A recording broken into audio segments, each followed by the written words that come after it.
Este es el tiempo en que abrimos la Biblia para compartir juntos la palabra de Dios. Palabra de Dios significa que Dios habla. Y esa palabra de Dios que dejó escrita, inspirando a varios autores, es la que hoy leemos como trayendo de vuelta a nuestras vidas y a nuestro tiempo lo que Dios enseñó desde antaño, porque entendemos que la palabra de Dios es eterna para todos los tiempos. Hoy estamos celebrando el segundo domingo de Adviento y hemos encendido la vela de la paz. Y más allá de tener una reflexión utópica de lo bella que es la paz, quiero embarrarnos las manos y decir con toda sinceridad, qué difícil que es vivir con paz. Porque podemos quedarnos en el relato bonito de que Dios nos da la paz a todos y nos saludamos con paz y vivimos en paz. Y después llegamos a nuestra vida y vemos que esa teoría de la paz es un poco más compleja de poner en práctica. Esa complejidad de poner en práctica la paz de Dios no la hace irrelevante, sino que la hace necesaria. Por eso, aunque sea difícil entender y vivir esa paz de Dios, volvemos como hijos de Dios a perseguirla, a buscarla y a recibir de Dios la paz que quiere darnos. Quiero decirles algo que me hace pensar muchas cosas. Y es que Dios creó la adrenalina para darnos un instinto de supervivencia y unas fuerzas increíbles cuando hay una amenaza concreta. Hoy las ciencias entienden un poco mejor cómo funciona esa adrenalina. Dios la inventó antes de que nadie la entendiera. Dice, es cuando estás en un momento difícil, peligroso, de amenazas, algo sabe este cuerpo que te llega fuerzas de donde no las entendés. Me imagino juntos una persona corriendo por algunas estepas africanas y de golpe aparece un león. Salimos corriendo. De donde no sabemos viene un instinto de supervivencia y empezamos a correr porque nos persigue el león. Eso es un instinto natural que creó Dios en el ser humano para escaparse de una amenaza concreta. ¿Cuál es el problema? En que muchas veces nos descubrimos corriendo y alimentando esa adrenalina sin entender que muchas veces estamos escapando de un león inexistente. La adrenalina fue creada para cuando nos enfrentamos a amenazas concretas, pero vivimos hoy en situación permanente de estrés crónico, donde la adrenalina se convierte en algo nocivo para nuestras vidas. Esta semana de Adviento nos convoca a disfrutar la paz de Dios y confiando en Dios poder hacer descender nuestros niveles de estrés. Pero ¿por qué digo que vamos a analizarlo desde el punto de vista real y no utópico? Porque el texto de Ezequiel capítulo 37 nos convoca justamente a una escena que nos habla de desesperanza, que nos habla de tristeza, de sequedad, de muerte. ¿Cuál es el contexto de este pasaje del profeta Ezequiel? Bueno, está el pueblo de Israel exiliados, desanimados, casi convencidos de que todo había terminado, no había esperanza, no había vida. Y Dios los llama a este profeta Ezequiel a darle esta visión terrible. Dice, te voy a poner en un valle repleto de huesos secos. Pensemos en los huesos. Si hay huesos, es porque antes hubo vida. ¿Se entiende? Si hay huesos es porque hay algo de antes que pasó, que estaba vivo, estaba bien, y ahora está seco y está muerto. Lo que este pasaje nos va a enseñar y a recordar es que en Dios hay esperanza cuando humanamente está todo perdido. que en Dios puede haber vida cuando estamos secos espiritualmente. Vamos a ir a ver 3 etapas. La primera es que quiero que reconozcamos la sequedad o vacío espiritual de nuestra vida. Ahí empieza el texto de Ezequiel 37, voy a releer un par de los versículos que leyó Luciano antes. Dice el versículo 1, la mano del Señor vino sobre mí y su espíritu me llevó y me colocó en medio de un valle que estaba lleno de huesos. Me hizo pasearme entre ellos y pude observar que había muchísimos huesos en el valle, huesos que estaban completamente secos. Fíjense cómo las palabras que elige el profeta marcan que está impresionado. Muchísimos huesos completamente secos. Y me dijo, hijo de hombre, Dios le pregunta al profeta, ¿podrán revivir estos huesos? Dios convoca al profeta a reflexionar sobre qué significan esos huesos. Podría haberle dicho directamente, pero dice, no, detenete un momento vos a pensar sobre estos huesos. Dios nos puede decir directamente la respuesta, pero nos convoca a tener un proceso de análisis y reflexión. ¿Qué pasó con estos huesos? Y el profeta le contesta, Señor omnipotente, tú lo sabes. Quiero ofrecerles hoy que podríamos pensar en esta escena de 2 maneras. Podríamos pensar en esos huesos como reflejando personas que no tienen fe y por tanto están muertas espiritualmente, o tal vez personas que tienen fe, pero se han secado porque no están viviendo su fe. Vamos al escenario 1. Podríamos pensar que estos huesos reflejan la muerte espiritual.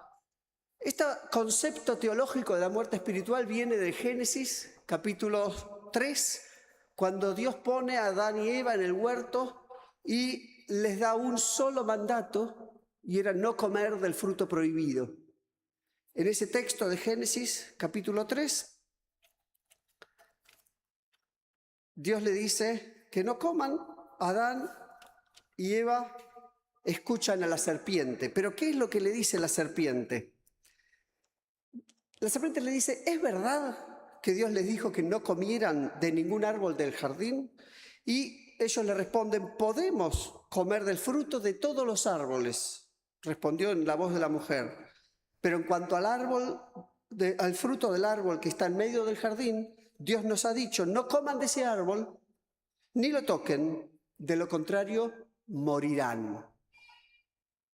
Dios le dice a Adán y Eva, comen o tocan ese árbol, van a morir. Pero fíjense la serpiente astuta lo que le dice, versículo siguiente. La serpiente le dijo a la mujer, no es cierto, no van a morir. ¿Y entonces qué hacemos? Dios dice van a morir, la serpiente dice no van a morir. Me atrevo a decir que los dos tienen cierto grado de razón. Por supuesto, voy a defender a Dios, pero espérenme un segundito ahí. Digo que la serpiente astuta usa un poquito de verdad para engañar a Adán y Eva. ¿Cuál es la pizca de verdad que se agarra la serpiente para introducir el engaño? Que no van a morir físicamente. Pero el engaño de la serpiente en que no van a morir físicamente no niega la verdad de Dios de que van a morir espiritualmente. Y de hecho, tanto lo que dijo Dios como lo que dijo la serpiente se cumple. Porque después de comer el fruto prohibido, Adán y Eva no mueren físicamente. Se cumple lo que dijo la serpiente. Pero sí mueren espiritualmente. Se cumple lo que dijo Dios. Entonces esta realidad de Adán y Eva nos explica a nosotros también cómo puede ser que tengamos una vida física, respiramos, nos movemos, hablamos, caminamos, pero podemos estar muertos espiritualmente, indicando la separación de Dios.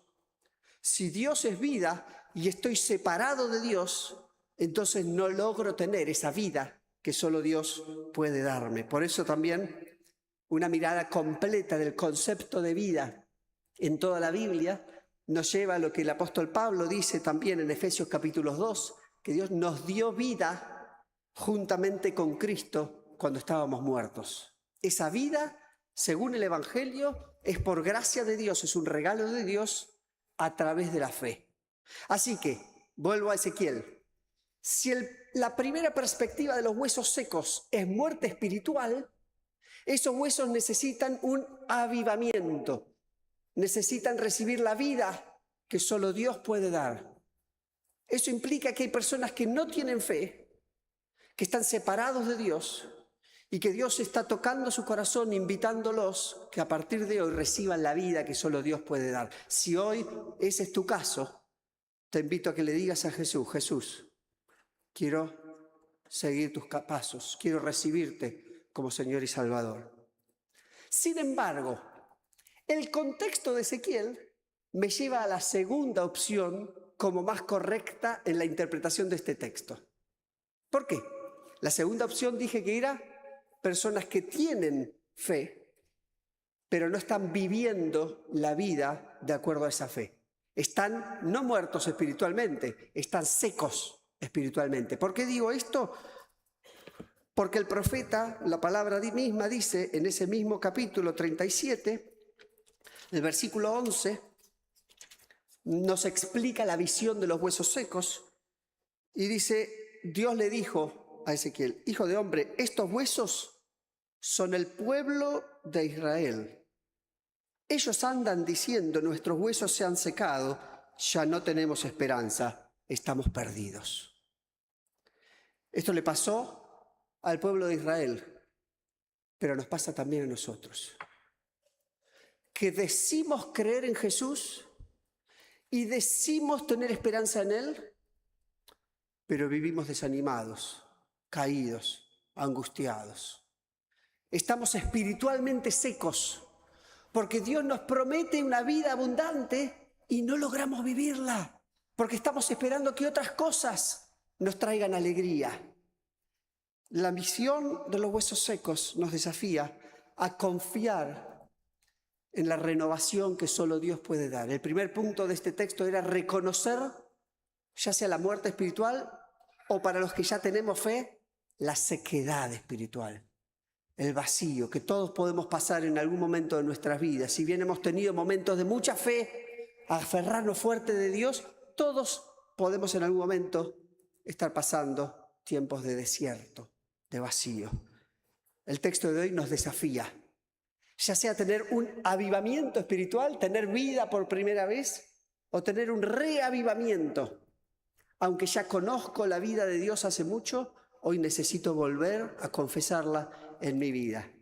Y para eso vamos al segundo parte, que es confiar en esa renovación. Los siguientes versículos de Ezequiel 37 dice: entonces me dijo: profetiza sobre estos huesos y diles: huesos secos, ¿qué es lo que tienen que hacer lo primero, huesos secos? Escuchen la palabra de Dios, la palabra del Señor. Así dice el Señor omnipotente a estos huesos: yo les daré aliento de vida y ustedes volverán a vivir. Les pondré tendones, haré que les salga carne, los cubriré de piel, les daré aliento de vida y así revivirán. Entonces sabrán que yo soy el Señor. Freno. Acá hay una pequeña partecita que hay un llamado a los huesos. El resto hay un énfasis muy fuerte en que es Dios el que lo está haciendo. Le dicen los huesos: ocúpense de escuchar lo que Dios dice, porque lo que Dios dice se hace. Si estás en un momento de sequedad, no dejes de entregarte a situaciones donde puedas escuchar lo que Dios dice. Porque si estás dispuesto a escuchar, Dios va a venir, Dios te va a revivir, Dios te va a dar nueva vida, Dios te va a levantar, Dios te va a dar esperanza. El que hace más es Dios y nosotros recibimos. Hay una palabrita que usamos a veces los cristianos y que hace algunos años se ha cuestionado. Fíjense en lo que decimos, ¿eh? Cuando algunos cristianos se saludan, dicen: Dios te bendiga. ¿Sí? A veces lo decimos nosotros también. Y alguno que otro hace algunos años empezó a decir, no digamos Dios te bendiga, digamos Dios te bendice. Como que es una realidad y no solamente un deseo. Me da lo mismo. Pero quiero tomar esa ilustración para pensar un poquito qué significa. ¿Por qué? Porque lo que estos versículos de Ezequiel me están diciendo es que cuando escuchamos la palabra de Dios, no es solamente una palabra como los humanos hablamos. Cuando Dios dice una cosa, la hace. La palabra de Dios no es solamente un sonido, es una realidad. Bendecir, la palabra bendecir, significa etimológicamente decir bien de algo, o podríamos decir desear el bien para alguien. Ahora, si yo trato de bendecirte, voy a decir bien para tu vida, que en realidad quizás no se haga porque no tengo ese poder. Pero cuando Dios bendice, cuando Dios dice bien, ese bien se cumple, porque Dios dice y hace lo que dice. Entonces, cuando digo Dios te bendiga, no es solamente un deseo, es que Dios va a hacer lo que dice para vos. Ese es el poder de la palabra de Dios. Esto no es solamente un libro de historia, es palabra de Dios viva. Y lo que dice para nosotros tiene el poder de cumplirse. Por eso nuestra fe está llamada no solamente a declarar que creo la existencia de un Dios, sino a confiar y en vivir lo que Dios me dice. Recibo la bendición de Dios, porque lo que Dios dice se hace. I am so sorry that you are not understanding what I'm preaching. I feel bad about it. But I was saying that when God blesses, God does. God fulfills his promises. When he says something, he will do it. That's why we can not only believe in God, but trust that God will do what he promised. Pequeño paréntesis para nuestras visitas. Reconozcamos nuestra sequedad espiritual. Recibamos el avivamiento de Dios en nuestras vidas. Pero quiero ir al último punto de esta mañana, del texto de Juan capítulo 10, versículo 10. Un pasaje que nos habla de por qué vino Jesús al mundo. Y ahí está nuestra conexión con Adviento. Hablamos de distintos tipos de vida, la vida física, la vida espiritual, cuando recibimos a Dios en nuestra vida. Pero Jesús habla acá no solamente de cualquier vida, sino una vida especial que la tiene prometida para cada uno de nosotros. Juan capítulo 10, versículo 10, Jesús dice, el ladrón no viene más que a robar, matar y destruir. Yo he venido para que tengan vida y la tengan en abundancia. Y de ahí la canción que recién cantamos. Esta palabra difícil de traducir, en abundancia, del griego perisón, significa algo extraordinario, algo que supera lo humanamente comprendible. Por eso algunas traducciones traducen como si fuera la vida extraordinaria o la mejor vida. Entonces eso nos hace preguntar a nosotros, ¿tengo la vida de Dios en mi vida? Sí, porque creo en Él y creo que Jesús me da esa vida. ¿Estoy disfrutando la mejor vida que puedo tener porque Dios está en mí? Y ahí quizás tengamos que confesar que no tanto.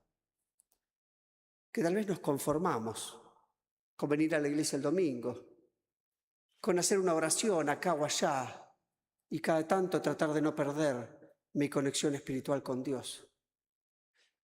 Pero Jesús no vino al mundo y no murió en la cruz para que zafes en tu vida espiritual. No entregó su vida para que digas, y ando más o menos, algún día bien, algún día mal.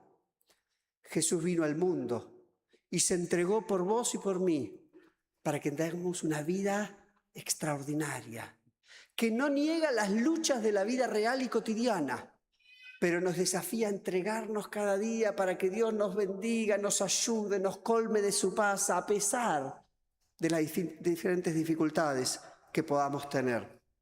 A veces nos conformamos con tener una vida bastante buena. Me gusta una frase del pastor Tim Keller, ya fallecido, pastor presbiteriano en Nueva York, que dice: Jesús no vino para mejorar tu vida, vino para darte una vida totalmente nueva. No fue para que seas un poquito mejor persona porque eras un desastre, para que trates de no arruinar tu vida tanto. Vino para empezar de nuevo, para que tengas una vida extraordinaria. No con un poquito de paz, llena de paz. No para que estés un poquito mejor, para que estés lo mejor que puedas estar. No porque nosotros seamos mejores, sino porque Dios es el mejor de todos. Ahora voy a ir a cerrar este mensaje pensando en un desafío personal de cómo podemos pensar en aplicar algo de estas enseñanzas de la Biblia. Empezamos hablando de la adrenalina y del instinto de supervivencia, que es buenísimo para reaccionar frente a amenazas concretas. Pero lamentablemente, a veces transformamos esas amenazas concretas en estrés crónico. Quiero decirles que lo digo por experiencia y porque conozco a muchos de ustedes y sus historias, y también sé que lo han experimentado. Y que a veces no depende de nuestra fe, sino de la realidad que estamos viviendo. No es que por enfrentar luchas y dificultades, eso es consecuencia de nuestro pecado o alguna conducta errada fuera de la voluntad de Dios. Simplemente Dios permitió que pasemos un tiempo de pruebas y dificultades y vivamos ese estado de estrés crónico. Este versículo de Juan 10:10 incluye en realidad dos partes. Yo me centré en la vida abundante, pero tiene un preámbulo. Y ese es el que quiero desafiarnos hoy a entender mejor. Porque el texto empieza diciendo: el ladrón no viene más que robar, matar y destruir. Distintas interpretaciones hay sobre este ladrón. Alguien rápidamente podría decir que es el diablo. Es el enemigo de Dios que viene a robar lo que Dios quiere hacer en nuestra vida. Es posible. Y no niego que a veces hay influencia del enemigo que está tratando de perturbar la semilla de fe que vive en nosotros. Sin embargo, Jesús dijo el ladrón. O sea que podría ser que haya otras cosas que nos roban, nos intentan destruir, interfieren en nuestra paz. ¿Quién te está robando la paz? Puede ser el estrés, puede ser la búsqueda de materialismo, porque pensás que necesitas más plata de la que Dios te está dando, porque te convencés que tenés que perseguir algo que todavía no lo llegás y cuando lo consigas, recién ahí vas a poder disfrutar de paz y alegría. Te están robando, te están destruyendo, porque el estrés no depende tanto de quién nos persigue, sino de qué perseguimos nosotros. Cuando nos damos cuenta y reconocemos que cuando estamos en Cristo, quienes nos persiguen no tienen autoridad sobre nosotros. Somos nosotros los que le damos autoridad al ladrón para que nos robe la paz. ¿Quién te está robando? El hiperactivismo quizás, porque tengo que hacer muchas cosas y estamos recansados. Ya sé que me estoy predicando a mí mismo, que estamos siempre apurados. ¿Quién te persigue? ¿O qué estás persiguiendo vos? Tenemos ladrones en nuestra casa. ¿Qué otro ladrón podemos tener? Bombardeo de redes sociales. Tengo que quedar bien en redes sociales. Tengo que mostrar que estoy bien. Todos tienen que ver lo exitoso que soy, lo exitosa que soy y cómo me va excelente en toda vida. ¿Quién te mintió? ¿Quién te dijo que tu paz y tu alegría depende de lo que digan los demás sobre vos? Volvemos a la palabra de Dios. Cristianos, creamos más en la palabra de Dios que en lo que dicen las personas a nuestro alrededor. Nos están robando. Pero hay una buena noticia. Jesús vino a cambiar eso. El ladrón no viene más que robar, matar y destruir. Pero, dice Jesús, yo he venido para que tengan vida y la tengan en abundancia.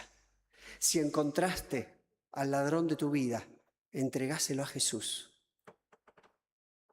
que te va a dar vida y vida en abundancia. Oremos. Señor, hablamos de la paz, pero qué difícil es vivirla. Dios, creemos en vos, pero qué difícil es confiar cada día en tus promesas.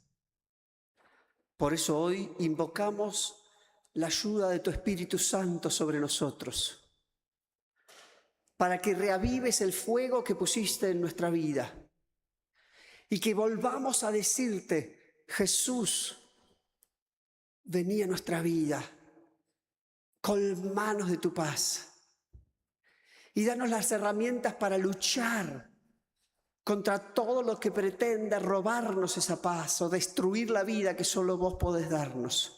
Espíritu Santo de Dios, vení a nuestro corazón hoy para que podamos aplicar lo que confiamos. Te ponemos en primer lugar. Trae un avivamiento a quienes no te conocen. Que hoy haya vida nueva en sus corazones. Y trae reavivamiento a cada uno de los que te hemos entregado la vida en un momento. Pero a veces nos alejamos y no vivimos la fuerza espiritual que nos das. Trae hoy a nuestra vida un reavivamiento espiritual. Lo pedimos en el nombre de Jesús. Amén.